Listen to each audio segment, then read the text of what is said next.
السلام عليكم ورحمة الله.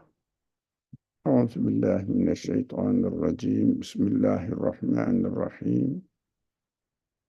ربنا آتنا في الدنيا حسنة وفي الآخرة حسنة وقنا عذاب النار. ربنا اغفر لنا ولوالدينا وللمؤمنين يوم يقوم الحساب برحمتك يا أرحم الراحمين. رب اشرح لي صدري ويسر لي أمري واحلل عقدة من لساني يفقه قولي واجعل لي وزيرا من أهلي هارون أخي اشدد به أزري وأشركه في أمري كي نسبحك كثيرا ونذكرك كثيرا إنك كنت بنا بصيرا. وصل اللهم على محمد وعلى آله وأصحابه وأتباعه وسلم. ربنا اغفر لنا وارحمنا وأنت خير الراحمين آمين والحمد لله رب العالمين آمين.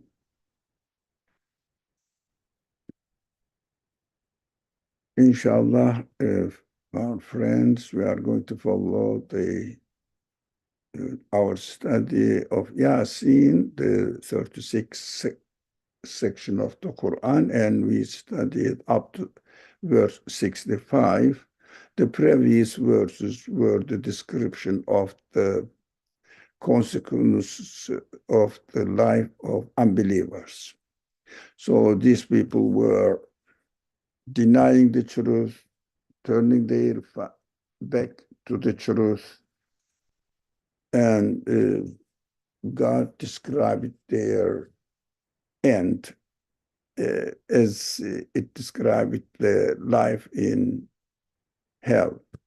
Now, God can continue to speak to the people in general. Now, let's go on reading this verse. Bismillah ar-Rahman ar-Rahim. اليوم نختم على أفواههم وتكلمنا أيديهم وتشهد أرجلهم بما كانوا يكسبون. The rough translation is, on that day we shall seal up their mouths, but their hands will speak to us, and their feet bear witness to everything they have done. That is a news, what will happen in the hereafter, but the way the Quran speaks does not always show, sometimes, very rarely show the future tense, but past tense describing what will happen in the hereafter or what is happening in the hereafter. We always mention that it will be a repetition. The Quran uses the simple past tense to make sure the reader will understand, although it is continuously happening or it will happen in the past, but assuring the reader that you can take it as happened. So sure. So this simple past and continuous present tense are used description of the events which has been taking place and will continue to take place in the future as well. So here the continuous present tense is used. So, but the translations say, on that day we shall seal up their mouths. It means, from the context, the translator has chosen this way of translating it because the previous verses were referring to the life in the hereafter, the consequences of our life. But we can take it as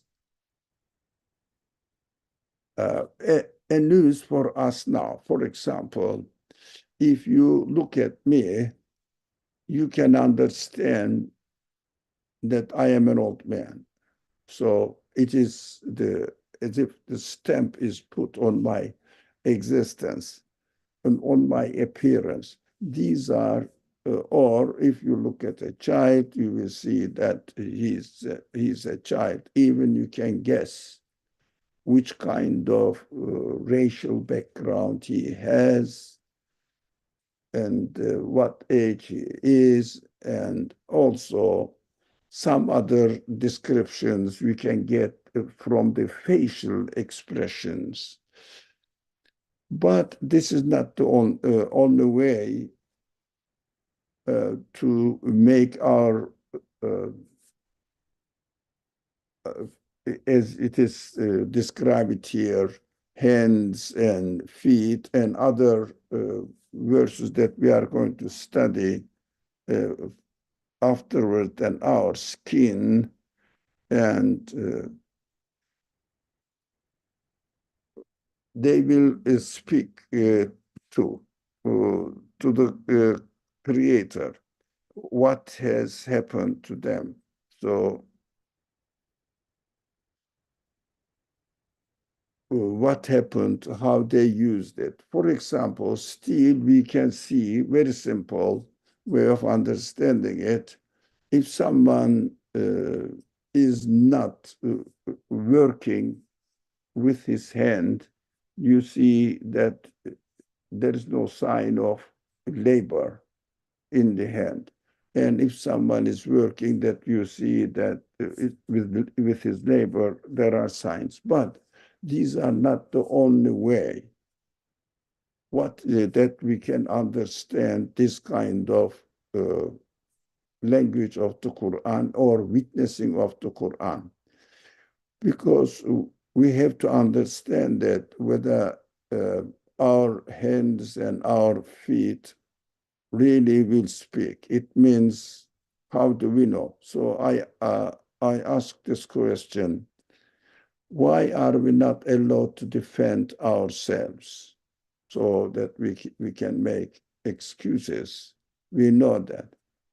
And tashhadu, only the witnesses will speak.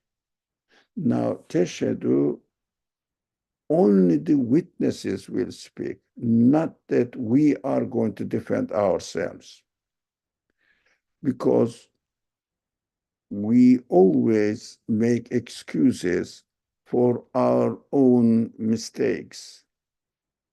So, بل الإنسان على بصيرة ولو ألقى معاذيره, in the 75th section of the Quran, section Qiyamah. The person, human beings, definitely know بل الإنسان على نفسه بصيرة, what he has been doing, and he has the full insight about his actions. He is well aware of what he is doing. Even if he produces, invents excuses, we know it. But of course, we are always inclined to make excuses, justify ourselves, always try to see ourselves as the pure as possible, faultless as possible, without any faults. So, Asim, go ahead.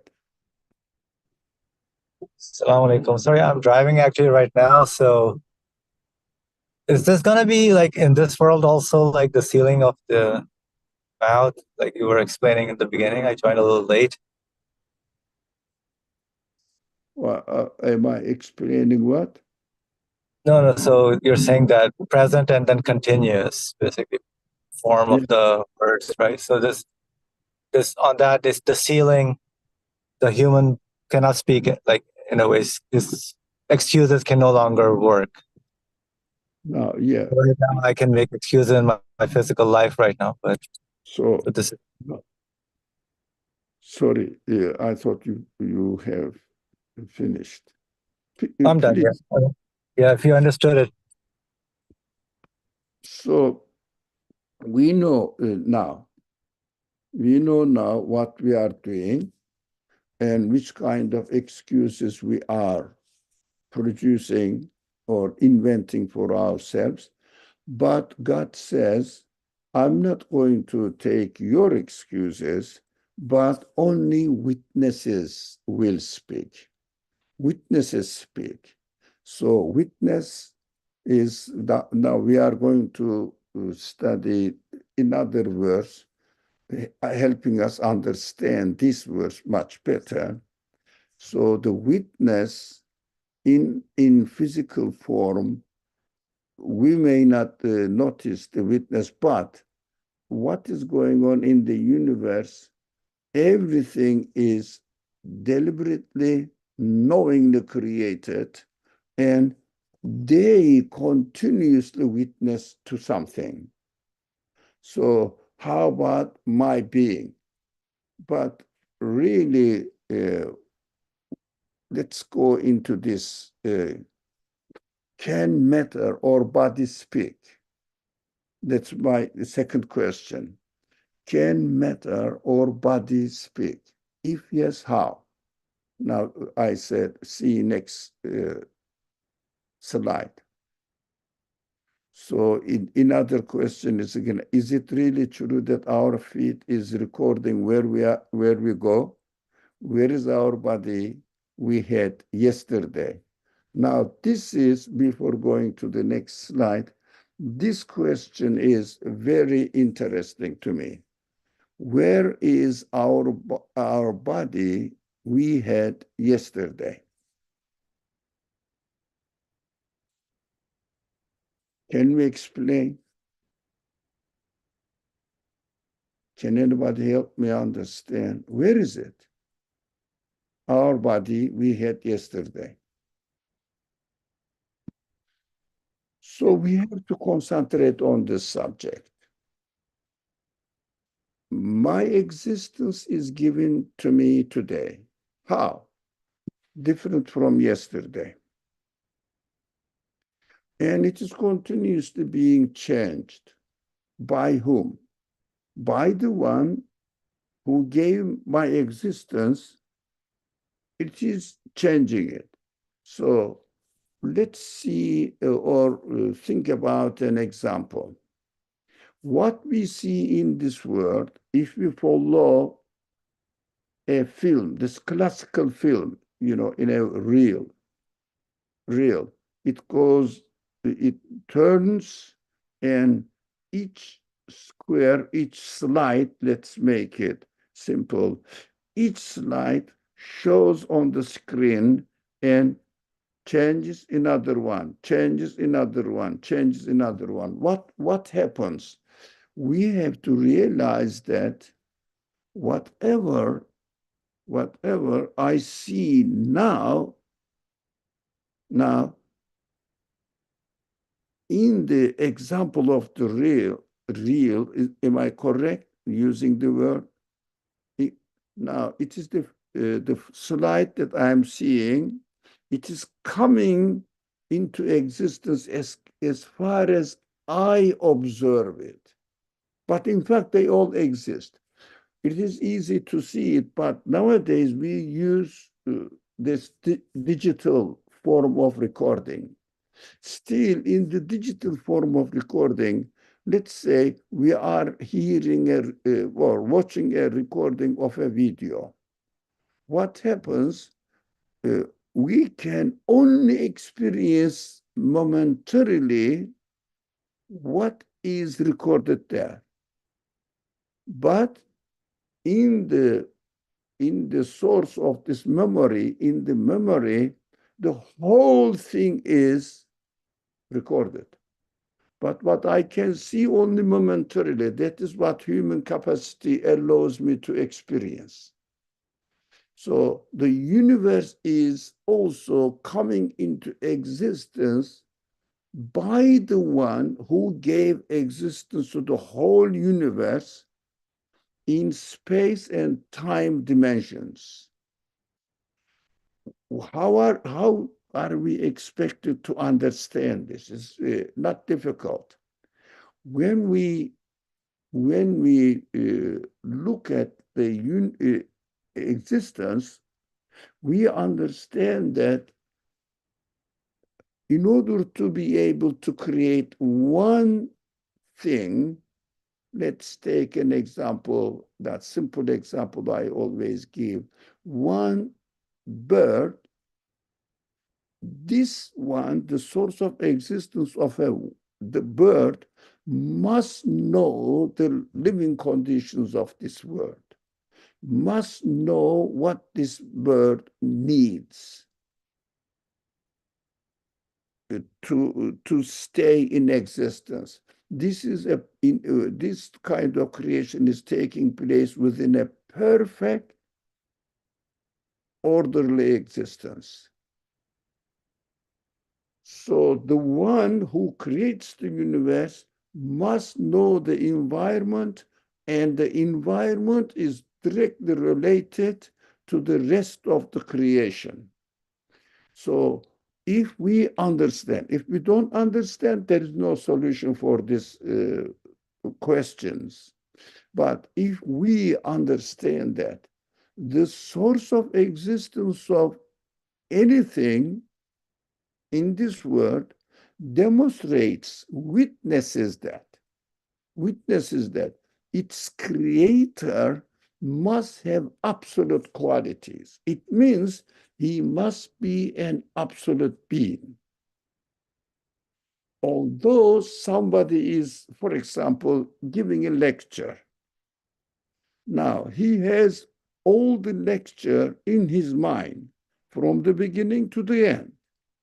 But of course, this is a human example, so we should not really confuse an analogy to real existence. Analogy is only one aspect of explains only one aspect of the matter.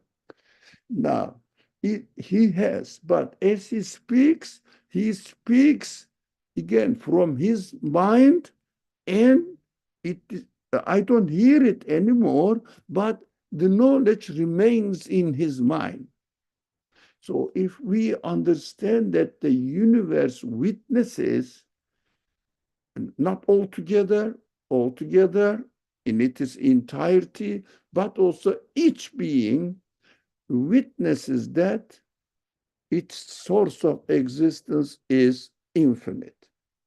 It means it has the capacity in his creatorship, in his knowledge, in his wisdom, everything in his orderly creation, beautiful creation, wisely creation, everything in his capacity. So for whatever we are experiencing momentarily is only because of our createdness. We are created as the universe is created. And we are given consciousness as we witness the universe appearing in our experience as being created right now. But it is human weakness. We use that tomorrow will be created. Now, we take a memory of a video. Everything is there already.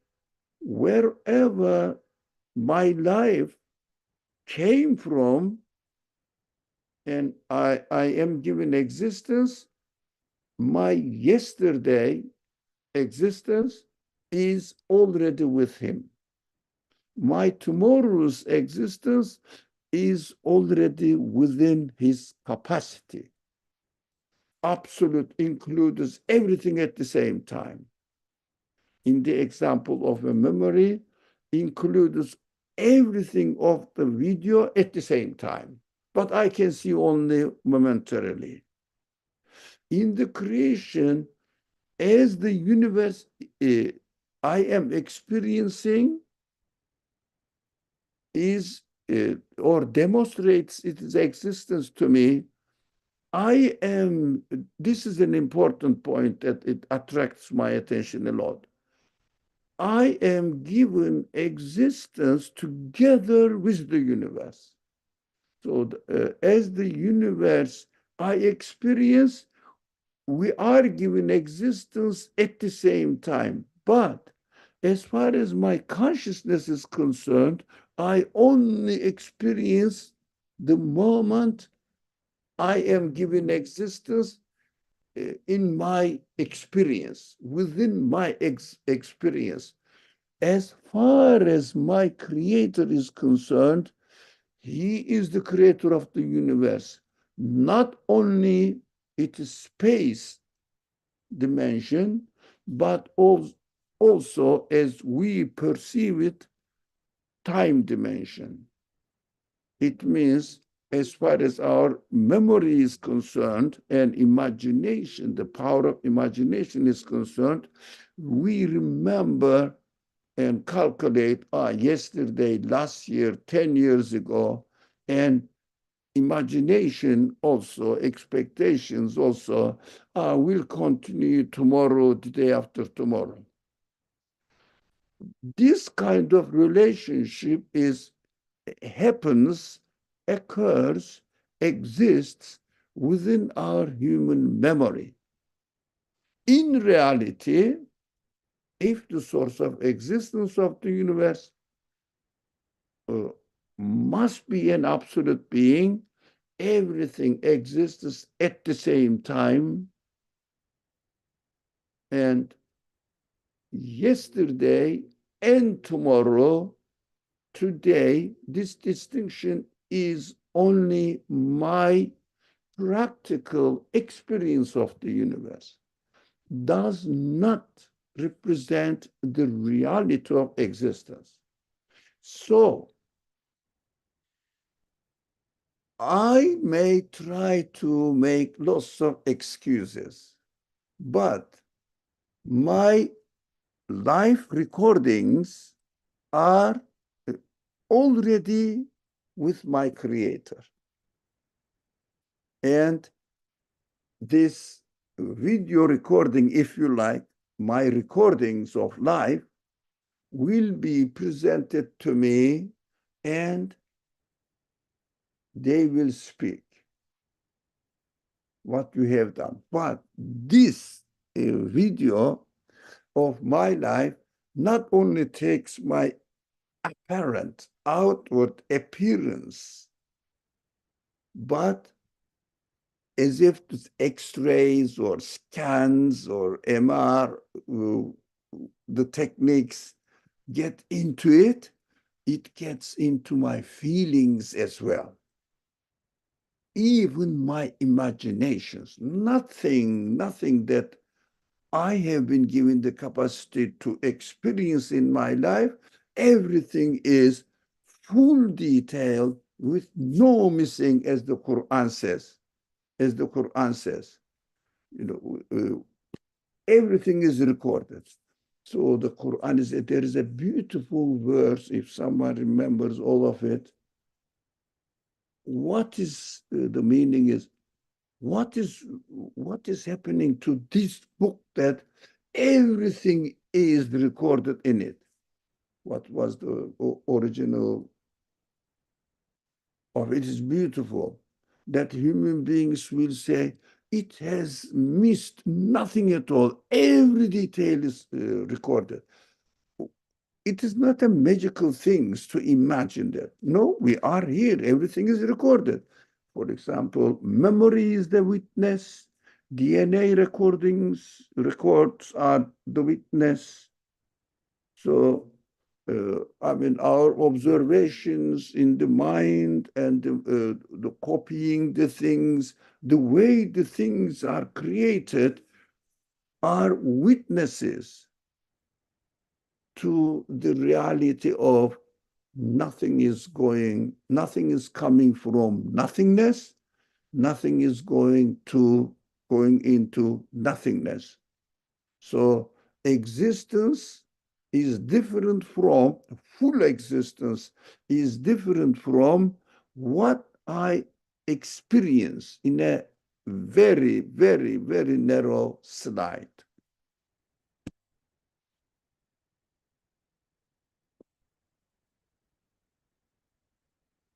Let me see. يا مجرمين مشفقين مما فيه يقولون يا ويل يا ويلتنا ما لهذا الكتاب لا يغادر صغيرة ولا كبيرة إلا أحصاها ووجدوا ما عملوا حاضرا. Excuse me. It is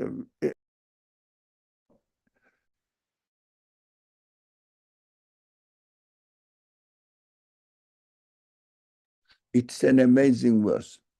Let's read the translation. And the record of everyone's deeds, life actually, not only deeds, life, all of them, will be laid open, and you will behold the guilty filled with the dread at what they see therein, and they will exclaim, "Oh, woe unto us! What a record is this! It leaves out nothing, be it small or great, but be it apparent or secret, I mean, not materially appearance, but takes everything into account." That's a beautiful, beautiful expression. This time, لا يغادر صغيرة ولا كبيرة إلا أحصاها ووجدوا ما عملوا حاضرا ولا يظلم ربك أحدا. Beautiful, beautiful. For they will find all that they ever did, wrote, made, facing them, and they will know that your sustainer doesn't wrong anyone.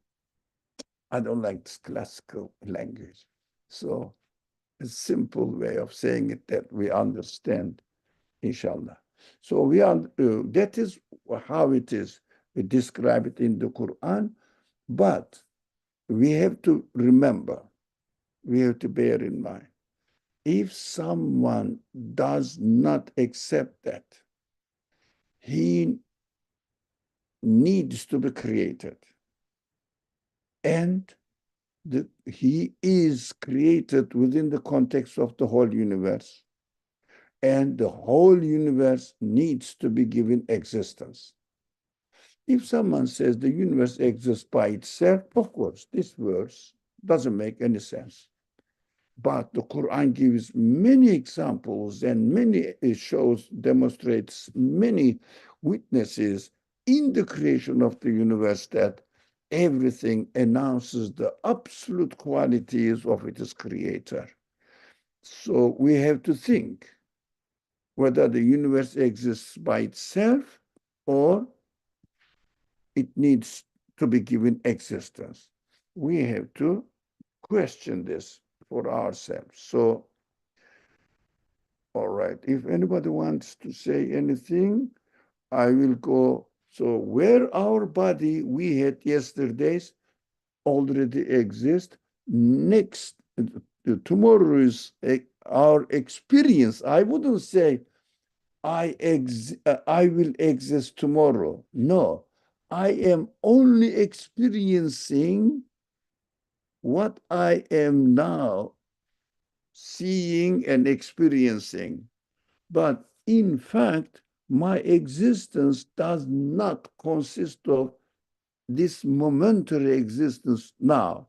That is why I don't like translating, understanding the verses of the Quran with the past tense, the future tense, in terms of describing God and our God's capacity and our experience of existence.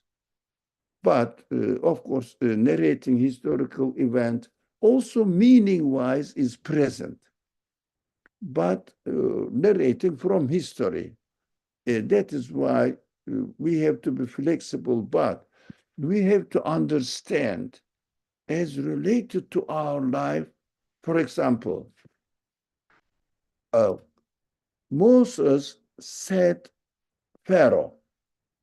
I would say, Moses says Pharaoh. Why? Because I am going to experience this narration right now in my existence. That is why it is important. But it is narrated something about something is narrated in the Quran which took place in the past. That is why we are inclined to use the past tense describing this kind of events. But as far as our understanding, that we always emphasize on the importance of this understanding, why does God tell me the event which took place in the hereafter? The answer is very simple. I need the guidance right now and to apply my life right now. That is why we have to say, if a person like Pharaoh does or behave in this way, God is reminding me that I have to speak to him right now if I am experiencing it as Moses spoke to Pharaoh in the example. So we always say that there are two ways of reading the prophetic stories or historical events mentioned in the Quran. Not history. That is sure that it is not valid, and no one ever accepts that this is an history narration, story recordings. No. All the scholars mentioned that. Either most of them say they are narrated to us in order to take lessons from them. These events happened in the past, and we have to take lessons from it. We have to be very careful. There are very few number of scholars say that not only lesson, identify the event with narrated in the Quran with your own life experience. That I agree with this second view. Identify the event you are experiencing in your life. So, Pharaoh, you may experience in your life any pharaonic action by a person, or my egoistic tendency offers me, my Satan, it is what the Quran says, my Satan offers me to take a pharaonic attitude. And Moses' example comes to me, then do you need guidance? Do you think that you are self-sufficient? Do you think that you are self-existing being? Do you think that you can get the answers to your own questions by yourself? That's why the way the prophet Moses spoke to Pharaoh, Yuzekka, what was the beginning of the verse? I can't remember. So when I think about it alone, I don't remember the verses.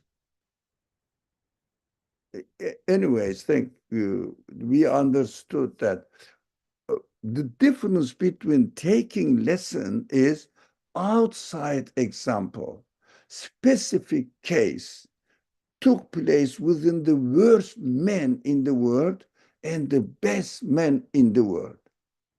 Of course, Quran always speaks with clear cut. We have to, we need to keep this in our memory. Quran always speaks with Pharaoh, the worst man. A person can be as worse as Pharaoh, and Moses the best man. So I will check myself where I stand in between. I am somewhere in between. So I have some tendencies in my egotistic side, ego-centered concerns, Pharaohic attitude, and also in my spirit, Melekut side of me, angelic side of me, represents or reminds me Musa's attitude, Musa's stand, Musa's presentation. So I have to see the Pharaoh and Moses in my life, but not as that clear cut. I am in between somewhere. Anyway, that is how we should read the Quran, and this is extremely important and very rarely practiced in classical scholarship. So, Sarah, please go ahead.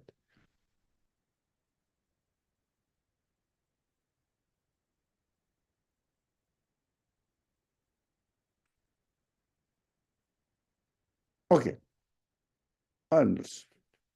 Now, let's go to the second slide, the following slide, explaining this verse. بسم الله الرحمن الرحيم هذا حتى إذا ما جاءوها شهد عليهم سمعهم وأبصارهم وجلودهم بما كانوا يعملون.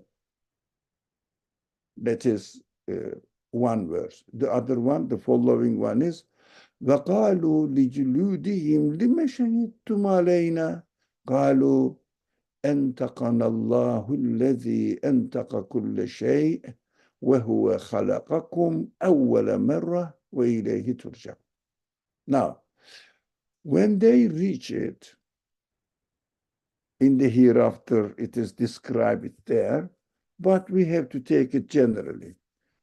Their ears, their eyes, their skin will testify against what they used to do.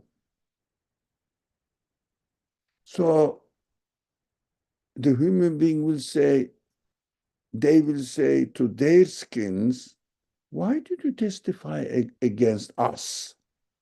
Now, because when I am going to be punished, you are going to be punished as well, as if in his against us. No, the very, very interesting, and their answer, and their skins will reply, God who made everything speak, made us speak. It was who created you the first time, and to him you are being returned. So we understand that who made everything speak, made us speak. Now the question, do we realize that everything speaks?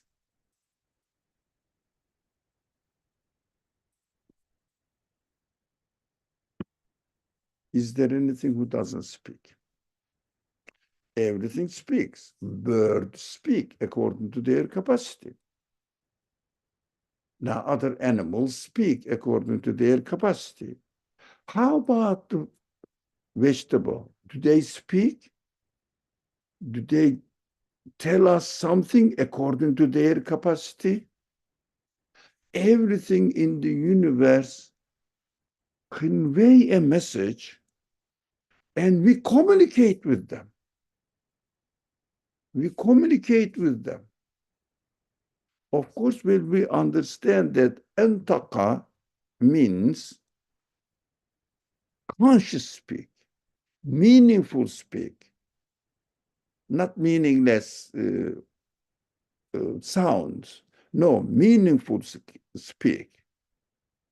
Antaka means nataka, very famous word, nutok, also giving a very meaningful talk. So whoever made everything speak in their capacity made us also speak in our capacity. It means every being is created in a way that, as the Quran describes, interestingly, magnificently, everything declares, cries out about the qualities of, announcing the qualities of their creator, announcing it, declaring it, saying that only the one who created the universe has given existence to me, that all human beings you are experiencing now, and you can communicate with me. You can communicate with me. How? I understand the qualities manifested in them.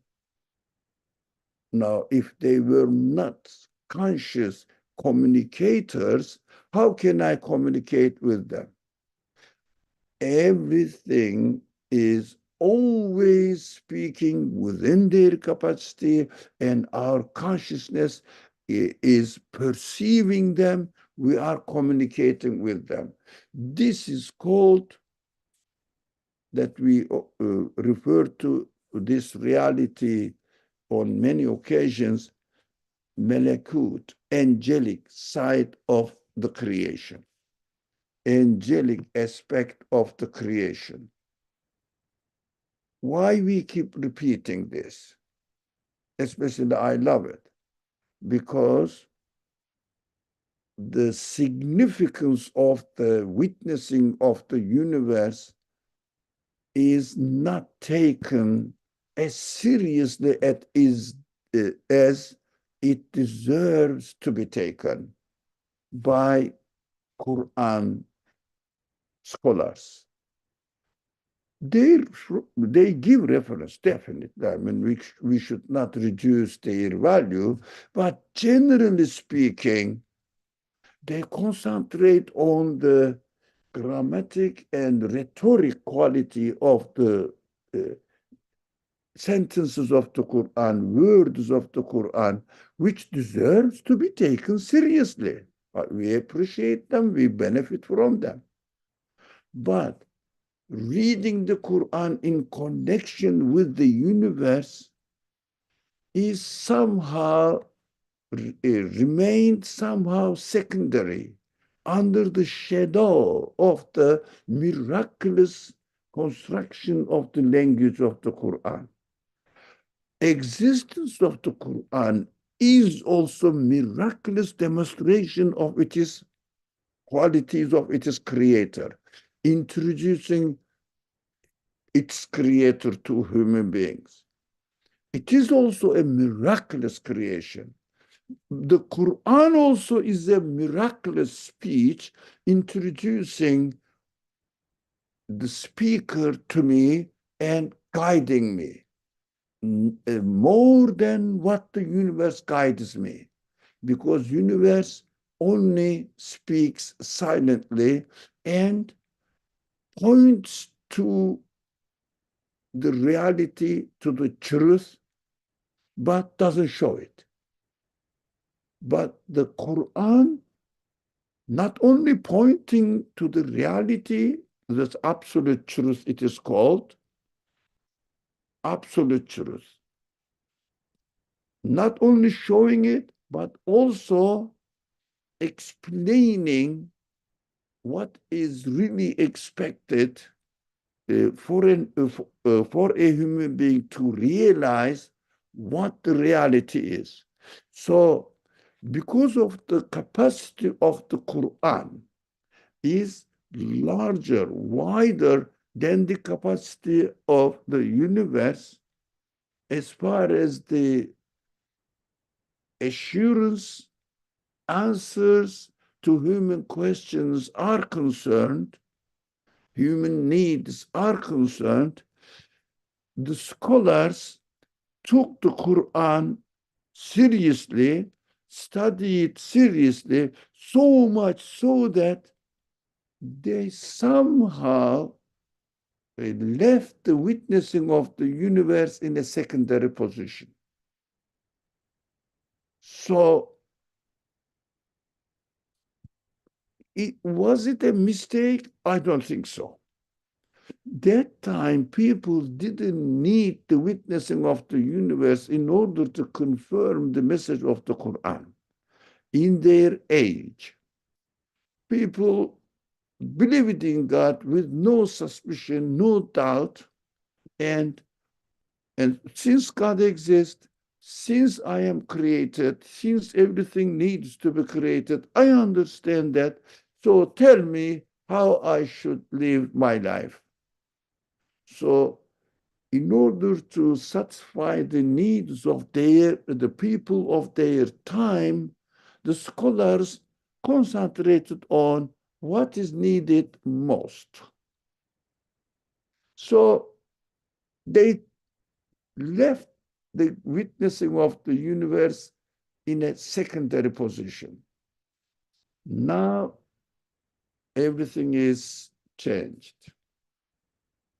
Now what we see that people don't have that as the previous people had this faith straight away. Their minds are confused because of these historical events. Historical matter took place in Europe under the prejudice scholars of Christianity and Judaism. Mostly the Christianity, not much so Jewish scholars.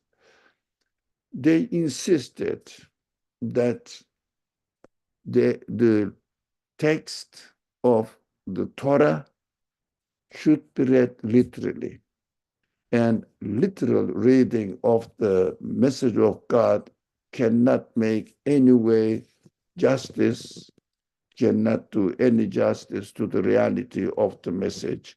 So they were against those people who study the universe and see the witnessing of the universe, how the universe speaks to them.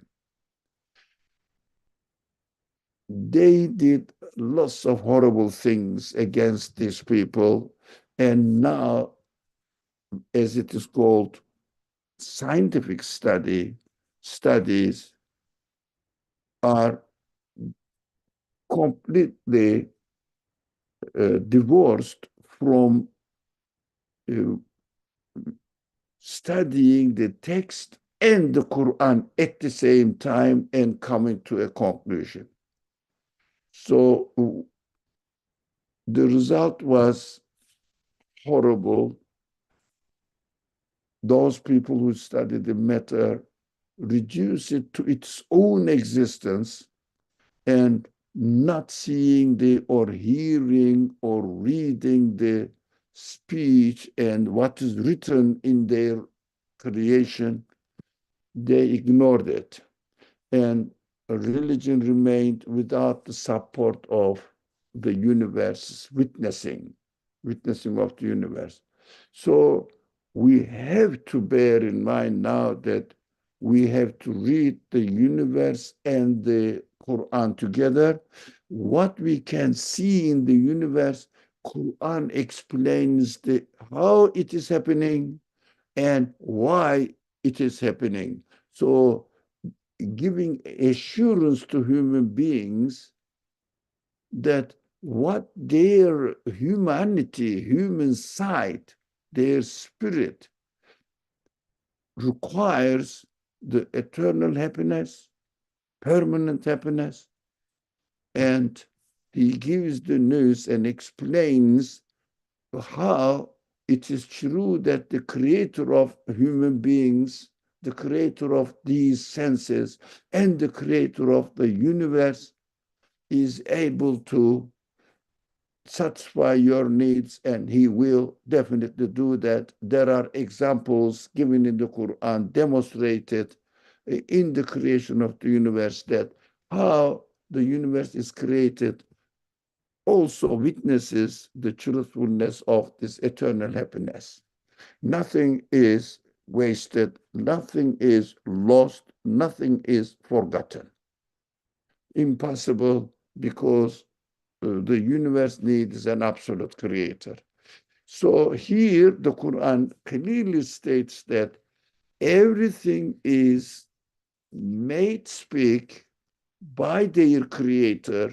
It means everything is created with the ability to speak and explain that nothing is uh, forgotten or fallen into non-existence. Nothing can be. So definitely, universe is witnessing that by speaking according to their capacity. We shouldn't forget that not human being. Matter speaks within their capacity. But human being speaks with words, and God answers the questions of human needs, human feelings, ask for more information than what the universe gives. So the Quran, God's speech, answers these questions fundamentally by demonstrating its witnesses. That's how we should equate this human spirit, need of the human spirit, and answer from the universe, and also completion of the answer of the universe by the speech of the Creator through its revelation to the prophets. We have to connect these three, if you like, elements, units together: human spirit, universe, and the creator of human spirit and universe, speaking in revelation, speaking through revelation. That's what we read the Quran as always witnessed what it is said, manifested in the universe as in the form of evidence. Evidence is there, but evidence is an ayah. We have to be careful. Ayah means just direction, showing the direction like an arrow. The simple example, let's say now Asim said he is driving. He must be experiencing now many signposts. This direction goes to this city, this direction goes to this city. The name of the city is written there. Name of the city is written there. So, and there is an arrow there showing the direction. Now we understand that this table up there alongside the highway are mentioning about the name of a city, but it is not the city. It is not the city, but pointing to the direction to the city. Ayah means this. It's an evidence. It is a pointer to the reality. Now the universe in each of its pieces, and the Quran in each of its sentence points to the reality and gives guidance to human beings.